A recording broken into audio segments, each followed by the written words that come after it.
भाइयों और बहनों, जरा ध्यान से इस तस्वीर को देखिएगा। ये जो आपको खाली कुर्सियां दिखाई दी जा रही है, ये हमारे माननीय प्रधानमंत्री नरेंद्र मोदी की रैली की तस्वीर है।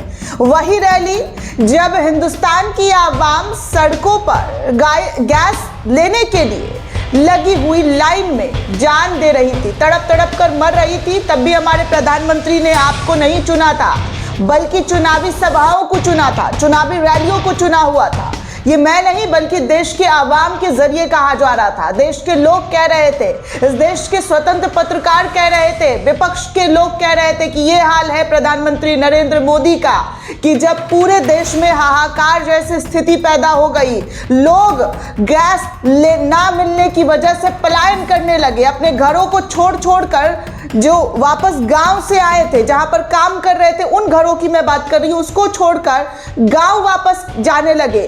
ट्रेन में लंबी कतारें दिखने लगी, लोग सड़कों पर घंटों अपने आने का इंतजार कर रहे थे, तब भी प्रधानमंत्री नरेंद्र मोदी रैलियां कर रहे थे, रोड शो कर रहे थे, फोटो शूट करवा रहे थे।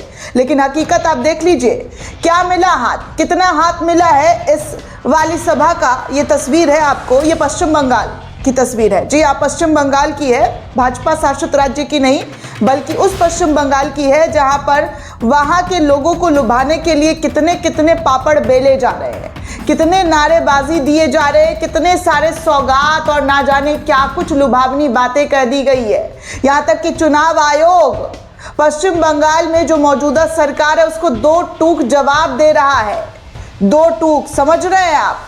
ये स्थिति है हमारे देश के चुनाव आयोग की। वो तस्वीर, वो ट्वीट भी आपको दिखाऊंगी, लेकिन पहली जो तस्वीर है ये आप देख लीजिए। ये पश्चिम बंगाल की है जहां पर दुर्गापुर के अंदर प्रधानमंत्री नरेंद्र मोदी के, जी हाँ, परिवार के जो लोग हैं, मोदी का परिवार ही तो कहलाता है बीजेपी के लोग, उन परिवार के लोग यानी कि किस तरीके से समिक भट्टाचार्य जो है वो रैलियों में आए हैं। और इस रैलियों में क्या है, तो कुर्सियां खाली है।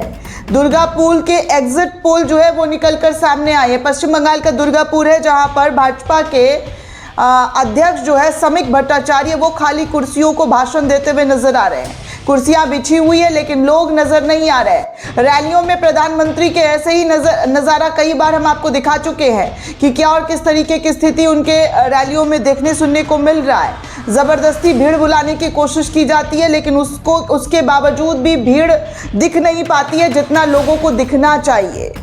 ये हाल है भारतीय जनता पार्टी के लोगों का। तो ध्यान से इन तस्वीरों को देखिए। ये भाजपा के लोग हैं जो पश्चिम बंगाल में आगामी चुनाव लड़ने की तैयारी कर रहे हैं। यहाँ के अध्यक्ष हो, प्रधानमंत्री हो, गृह मंत्री हो, सबकी रैलियों का आप दर्शन कर चुके हैं, तो ये वाला भी दर्शन कीजिए।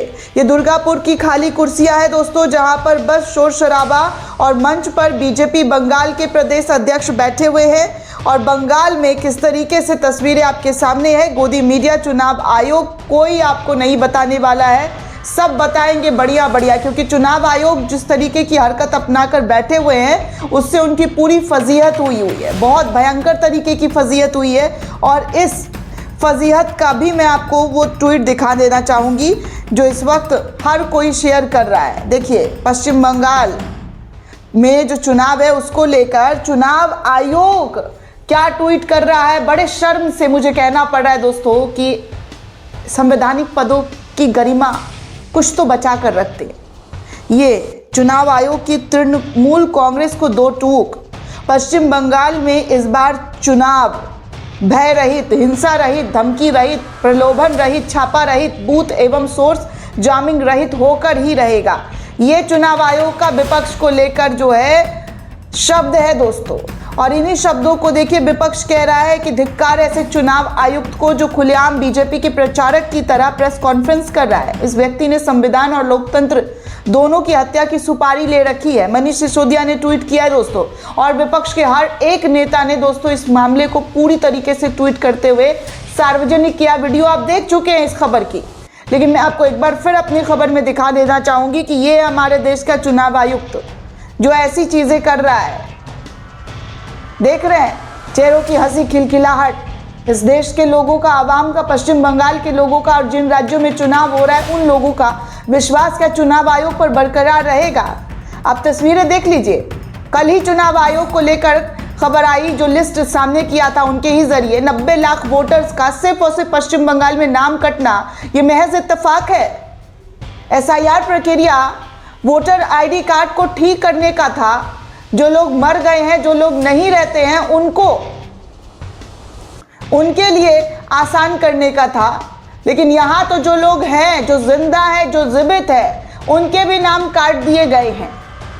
और फिर भी कहा जा रहा है कि निष्पक्ष चुनाव लड़ा रहे। निष्पक्ष चुनाव की आप लड़वा ऐसे रहे हैं जहां पर आपको हर तरफ से लोग सवाल पूछ रहे हैं, शक की नज़र से देख रहे हैं।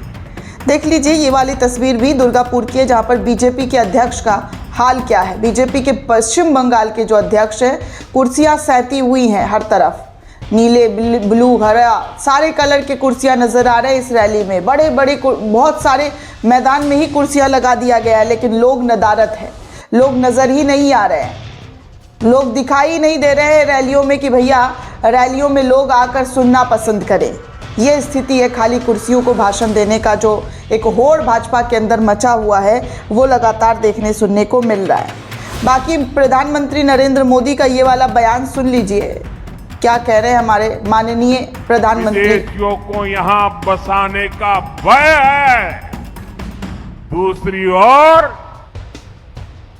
घुसपैठ रोककर सारे घुसपैठियों को बंगाल से बाहर करने का भाजपा का भरोसा। मुसलमानों के खिलाफ बीजेपी की एक और साजिश जो है वो लोगों के जरिए शेयर की जा रही है। लिखा जा रहा है कि 5 अप्रैल को कूच बिहार में एक रैली में नरेंद्र मोदी ने कहा कि ये चुनाव उन पार्टियों के बीच एक चुनाव है जो घुसपैठियों की ओर इशारा करते हुए आने देती है और उन्हें पार्टियों के बीच जो रोकेगी और पश्चिम बंगाल से बाहर निकाल देगी। उन्हें चेतावनी दी है कि जनसंख्यिकी बदलाव लोगों की आज़ादी पर असर डाल सकता है और कहा है कि भारतीय जनता पार्टी सुरक्षा और सम्मान जो है घुसपैठियों से देगी। उन्हें अखिल भारतीय तृणमूल कांग्रेस पर घुसपैठियों को बचाने, वोटों के लिए उनका इस्तेमाल करने और सीमावर्ती इलाके में सुरक्षा को खतरे में डालने का आरोप तक प्रधानमंत्री नरेंद्र मोदी के जरिए लगाया गया। उन्होंने कहा है कि केंद्र सरकार ऐसे लोगों की पहचान करके देश से बाहर भेजने का काम करेगी, जबकि टीएमसी पर इन प्रयासों और नागरिकता संशोधन अधिनियम जैसी नीतियों का विरोध करने का भी आरोप बीजेपी के जरिए लगाया गया।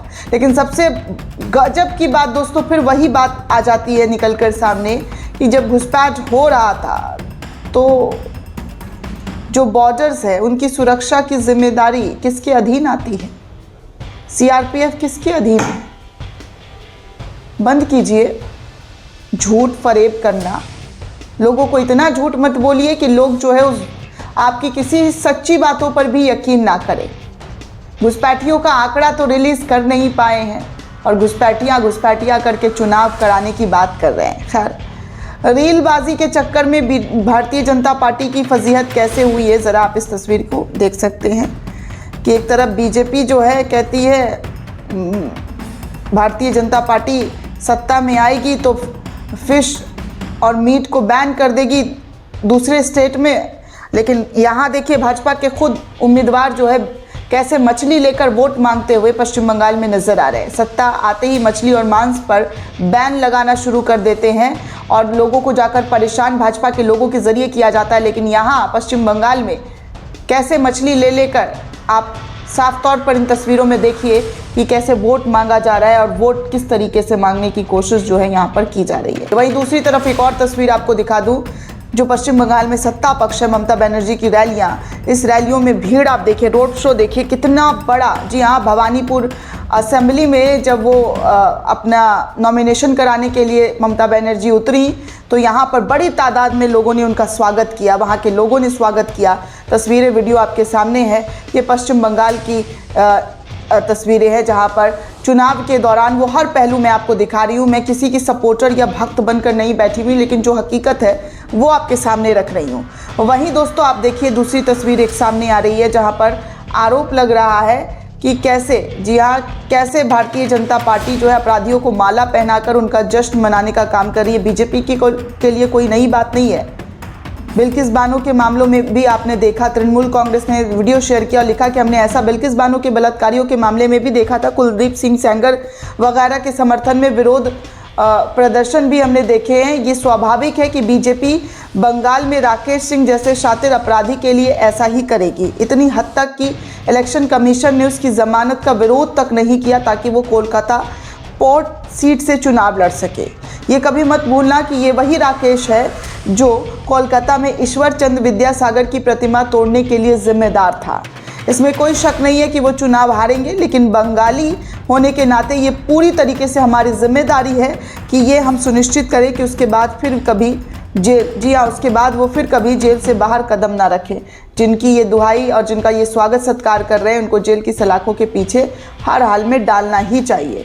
तस्वीरें आपके सामने है दोस्तों कि आप ममता बनर्जी जो है नॉमिनेशन करने के लिए जो है वो पहुंची हैं और जो चुनाव लड़ने वाली हैं उनके इस सभा में भयंकर तरीके का नॉमिनेशन में जो भीड़ उतरा हुआ है उसका तस्वीर आपके सामने है। आप देखिए कि कैसे ऑफिस जब पहुंची नॉमिनेशन करवाने के लिए तो बाहर का जो मंजर था, जो नज़ारा था, वो स्क्रीन पर आपके सामने है। आप तमाम तस्वीर में देख सकते हैं पश्चिम बंगाल की ममता बनर्जी अकेले भारतीय जनता पार्टी को कैसे टक्कर और मात दे रही हैं।